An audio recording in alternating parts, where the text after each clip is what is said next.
কিন্তু আবেদন করার ক্ষেত্রে কোটা লাগে না, প্রিলিমিনারিতে কোটা লাগে না, লিখিততে কোটা লাগে না, একদম শেষ মুহূর্তে গিয়ে কোটা অ্যাপ্লাই হয়। তখন আসলে মেধায় সবাই সমান।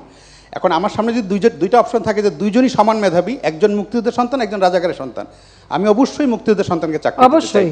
মানে কি মুক্তিযোদ্ধার সন্তান নাতিপুতিরা কেউ মেধাবী না, যত রাজাকারের বাচ্চারা নাতিপুতি হলো মেধাবী, তাই না? কিন্তু এটা ভুলে গেলে চলবে না যে যাদেরকে মেধাবী না বলছে তাদের হাতে কিন্তু ওরা পরাজিত।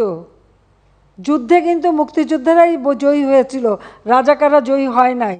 এই আন্দোলনের শুরু থেকেই সরকার যথেষ্ট ধৈর্য ও সহনশীলতা প্রদর্শন করেছে, বরং আন্দোলনকারীদের নিরাপত্তা নিশ্চিত করার ক্ষেত্রে পুলিশ সহযোগিতা করে। আপনজন হারাবার বেদনা যে কত কষ্টের তা আমার থেকে আর কে বেশি জানে। আমি আন্দোলনরত কোমলমতি ছাত্রছাত্রীদের নিরাপত্তা নিয়ে অত্যন্ত উদ্বিগ্ন। আমরা তো সম্পূর্ণ দাবি মেনে নিয়েছি, একটা মানলে আর একটা, আরেকটা মানলে আরও একটা।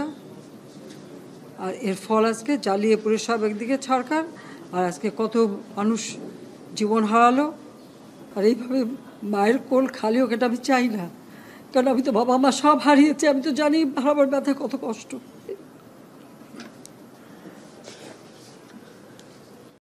আর আল্লাহকে ডাকেন যেন এই সমস্ত খুনি জালেম এদের হাত থেকে আমাদের দেশটা যেন রেহাই পায়।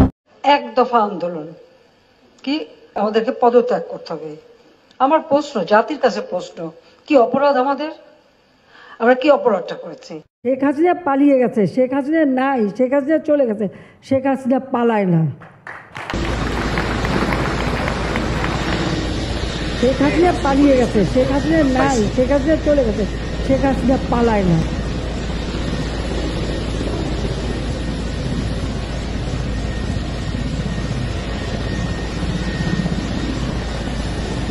শেখ হাসিনা পালিয়ে গেছে, শেখ হাসিনা নাই, শেখ হাসিনা চলে গেছে, শেখ হাসিনা পালায় না।